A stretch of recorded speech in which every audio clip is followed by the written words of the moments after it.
Hey everyone, this is Ross from CryptoCrane. Today I'll be reviewing the brand new AntMiner D3 Dash Miner from Bitmain. The D3 is advertised as being able to reach 15 gigahashes per second with an estimated power usage of 1200 watts. 15 gigahashes per second may not sound like much compared to Bitmain's AntMiner S9 series, which is measured in terahashes per second, but keep in mind that this miner is using the X11 algorithm, which means it can mine any X11 based coin. The X11 algorithm is significantly more processor intensive than the SHA-256 algorithm used by Bitcoin miners. For a comparison, a top-of-the-line NVIDIA GeForce 1080 Ti can only do around 15 megahashes per second, which makes the D3 over 1,000 times more powerful when it comes to mining X11 coins like Dash.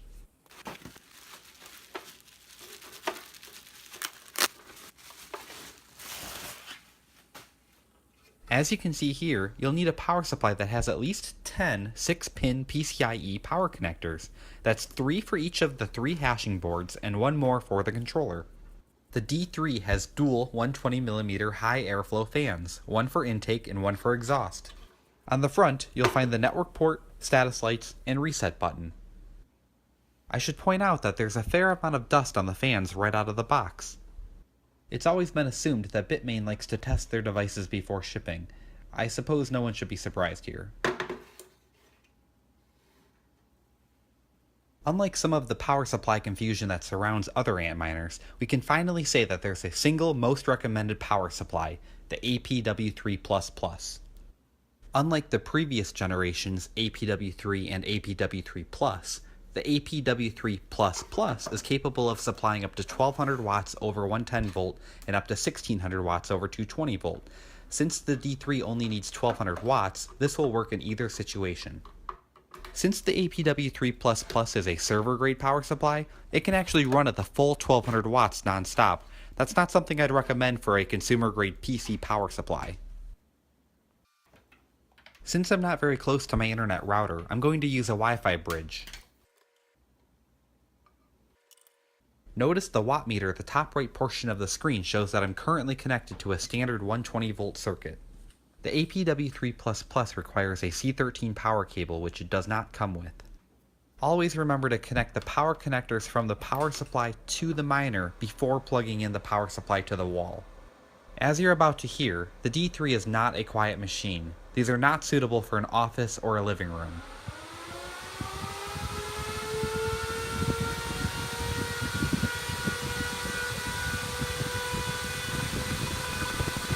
Surprisingly, the D3 starts mining in under 2 minutes. That might be a record for an AntMiner.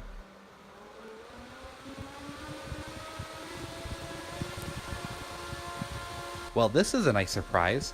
Rather than requiring 1200 watts like Bitmain had advertised, it seems to be maxing out at just 980 watts. That is significantly better than promised. The D3 maxes out at around 72 decibels. Not bad, but still not quiet. To turn off the D3, simply unplug the power supply. To ensure that the capacitors within the power supply have discharged completely, wait till the fan has stopped spinning on the power supply before disconnecting the power connectors from the miner.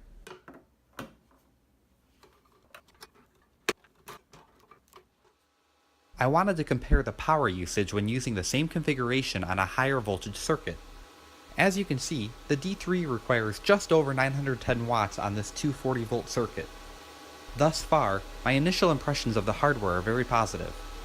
The sound is not as obnoxious as previous generations of the AntMiner, and the power usage is way better than advertised.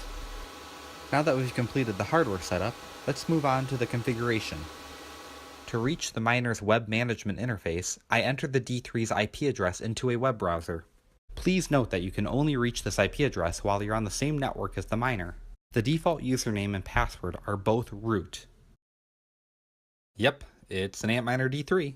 I have to admit, I'm a little nervous to click the miner status page. With the lower power usage, I'm worried that maybe it's not hashing at full speed.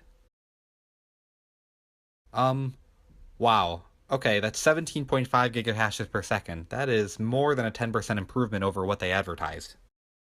It appears that all 180 ASIC chips are fully operational. But these chip temps look a little bit higher than what I'm used to seeing. I'm pretty sure the cutoff is 80 degrees Celsius, and I'm seeing 72 here. Okay, let's get our pools configured and get this crazy machine mining.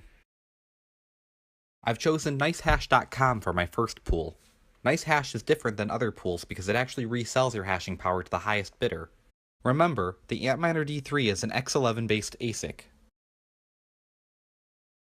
Okay, just going to copy and paste all my info into the settings here. Optionally, you can append the worker ID with a period followed by a number to differentiate multiple miners on NiceHash's dashboard. This can be useful for seeing individual stats for each of your miners. In this test, I will not be configuring the backup pools. Backup pools are what the miner will fail over to if the primary pool goes offline. We highly recommend configuring backup pools. Configuring backup pools does not split your mining power between pools at the same time. Rather, the second and third pools are only used if the corresponding pools ahead of them are offline. After clicking the Save Apply button, go to the Miner Status tab to make sure everything's running smoothly. It's nice to see that the first test wasn't a fluke and that we're actually averaging 17.5 gigahashes per second after nearly an hour. To make things interesting, we're actually going to compare 3 different pools using 3 different AntMiner D3s all running at the same time. All 3 D3s measured at the same 17.5 gigahashes per second. At the 18-hour mark, the prohashing.com pool went offline. We decided that 18 hours was enough time to show an accurate comparison between the pools. On NiceHash, we mined nearly 0.02 Bitcoin. Remember, NiceHash pays out in Bitcoin no matter what your miner is actually mining. NiceHash estimates that we should be able to earn 0.025 Bitcoin per day at the current speed. At the current exchange rate, that's $98.61. Since we know we have already mined $77 after 18 hours, we're able to calculate that 24 hours at the same rate should equal $103. During the same time period, the prohashing.com pool was able to mine $74.50. At less than $3 difference between prohashing and NiceHash, I'd say they're neck and neck. When calculated over 24 hours, we end up with $99.33. Last but not least, we have zpool.ca. When I saw that the D3 had mined 0.025 Bitcoin in the first 18 hours, I had to double check everything to make sure that I wasn't misreading the numbers. Yep, everything looks like it checks out. I think I actually earned that much in 18 hours. I'm pretty impressed to say the least. At the current exchange rate, 0.025 Bitcoin is worth $98. When calculated across 24 hours, we end up with $130 mined in a single day. That's substantially more than we mined using the other 2 pools. It's important to note the massive effect that these D3s are expected to have on the global hash rate, which dictates the network difficulty. Remember, the more hashing power directed at a single coin, the less the reward is for each miner. That's why the first batch of D3s have been so difficult to get your hands on. Everyone wants to ride the X11 mining wave before the profits decline too far.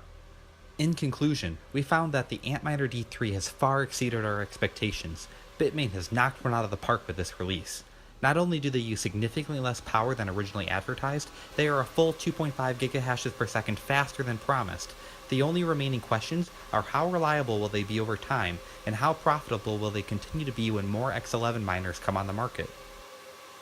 If you're looking for a trusted American distributor who specializes in cryptocurrency mining hardware, then consider checking out our Amazon store using the link in the description.